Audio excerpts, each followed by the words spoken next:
Hello guys, welcome back to my channel shining Pinki's blog. সবাই কেমন আছো? আশা করছি সবাই ভালো আছো। আমিও খুব ভালো আছি। তোমাদের সকলকে শুভ সরস্বতী পুজো। তোমরা দেখতেই পাচ্ছ, সকাল সকাল চলে এসেছি আমি আমার মাসি শাশুড়ির বাড়িতে। মানে এখানেই অঞ্জলি দেব সরস্বতী পুজোর, আর ছেলের হাতে খড়িটাও দেওয়াবো। তো দেখো এখানে সবে মণ্ডপটা, মানে এই ভোরবেলায় এসে দেখছি মণ্ডপটা এতটা দূর হয়েছে। তো এরপর আরও সাজানো হবে, কিন্তু আমাদেরকে বলা হয়েছিল সকাল 6টার মধ্যে অঞ্জলি হয়ে যাবে, তাই জন্য আরেকটু আগেই এসছি। তো এসে দেখছি এখানে ঠাকুরমশাই, মানে আমার ছোটো দেওর ঘোরাঘুরি করছে, যে পুজো করবে, মানে বাড়ির পুজোটা করে তারপরেই ও বেরোবে। আর এই যে এদিকে আমার ছোটো মাসি শাশুড়ি স্নান টান করে এসছে, এখনও পুজোর কাজ গোছানো হয়নি। তো আমরা সবাই মিলে হাতে হাতে গুছিয়ে নেব। আর আমার ছেলে দাঁড়িয়ে দাঁড়িয়ে অ্যাকোরিয়াম দেখছে, আর ও ভীষণ একটা বাজে স্বভাব, অ্যাকোরিয়ামের মধ্যে হাত ঢুকিয়ে দেওয়া, মাছগুলো ধরা। তো এই যে ছোটো দেওর, আর এই দেখো মামিরা সবাই চলে এসছে স্নান করে পুজোর কাজ করবে বলে।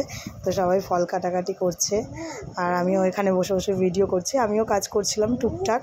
আমি তো অত পুজোর কাজ মানে সব জায়গায় জানি না, সব জায়গার নিয়ম তো আর সমান হয় না কাজে। তো কাটাকুটি করছে মামিরা, আর এখানে কিছু গল্প হচ্ছে, গসিপ হচ্ছে, আর কি সব কিছুই হচ্ছে। তো দেখো এখানে নৈবেদ্য সাজানো হচ্ছে, আর ফল কাটা এখনও অনেকটাই কমপ্লিট হয়নি। তো অনেক ফল সবাইকে প্রসাদ দিতে হবে, তার জন্যে এই দেখো আপাতত কমপ্লিট হয়ে গেছে। একটা থালায় মোয়া নাড়ু সব গোছানো। আর এই দেখো যে অঞ্জলি দেবে সে কিন্তু অঞ্জলি দেওয়ার আগেই তার খিদে পেয়ে গেছে, সেই জন্য বাউলি খাচ্ছিল। মাসি বাড়িতে এসছে, আর ওর এই ছোটো ঠাম্মির বাড়িতে এলে ওর যখন যেটা মন চায় তখন সেটাই করতে থাকে, আর কেউ বকাও দেয় না। আমি বকলে আমাকে বকা দেয়, কি বলবো বলো। আর ওই দেখো ওইদিকে যেখানে ওই যে ঘরের সামনে থেকেই দেখা যাচ্ছে যেখানে পুজো করবে বলেছিল, ওখানে ঠাকুরমশাই দাঁড়িয়ে রয়েছে পুজো করবে বলে। ভাই কিন্তু অলরেডি একটা পুজো করে আবার বাড়িতে চলে এসছে। তো এখন কিন্তু বেজে গেছে 8টা, মানে এতক্ষণ ধরে সব গোছগাছ হলো, কলা গাছ লাগানো হচ্ছে। তো এই যে পুজোয় বসে পড়েছি আমরা, এবার পুজো দেওয়া শুরু হচ্ছে। আর আমার ছেলে এবার হাতে খড়িও দেবে, সেই জন্য খুব এক্সাইটেড। যেহেতু আগের বছরই দেওয়াতাম, কিন্তু এত দুষ্টু ছিল, ঘুম থেকে ওঠেনি। তারপর আমার দেওরকে একটু ভয়ও পায়ও, কিন্তু এবছর কিন্তু একদম ভয় পাচ্ছে না। ও চলে এসছে আমাদের সাথে। সকালবেলা একবার ডেকেছি, যেহেতু সকালে ওঠে, এখন একটা অভ্যাস হয়ে গেছে স্কুলে যাওয়া নিয়ে, তো এক লাফে উঠে পড়েছে। তো দেখো এই যে হাতে খড়ি দিচ্ছে।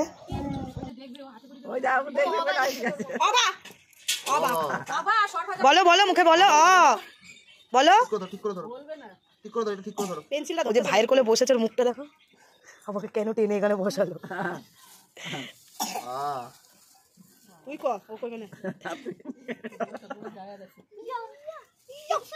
তারপরে ওদিকে দেখো, ওদিকে দেখো।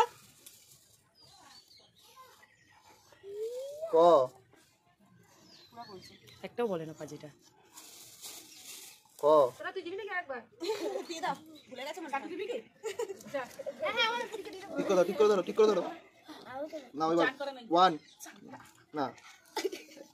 চন্দ্র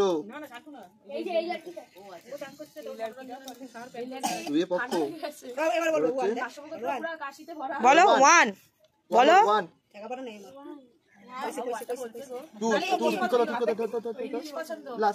ইংলিশই পছন্দ করে বেশি।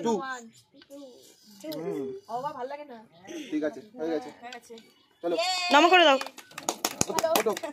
সকাল অঞ্জলি দেওয়া কমপ্লিট, এবারে ছেলের হাতে খড়িও হয়ে গেছে। এবারে বাড়ির দিকে যাওয়া যাক। তো এখনও এখানে একটু টুকটাক কাজ হচ্ছে। তো চলো এবার বাড়িতে যাব। আর সরস্বতী পুজোর সন্ধ্যেটা কী করলাম সেটা তোমরা পরের ব্লগে দেখতে পাবে। তো এখন এইটুকুই। তো তোমাদের ভিডিওটা কেমন লাগলো? আমার ছেলে হাতে খড়ি দিল, তোমরা সবাই আশীর্বাদ করো। ভালো লাগলে like, comment, share and subscribe করে দিও। চলো টাটা, দেখা হচ্ছে নেক্সট ভিডিওতে।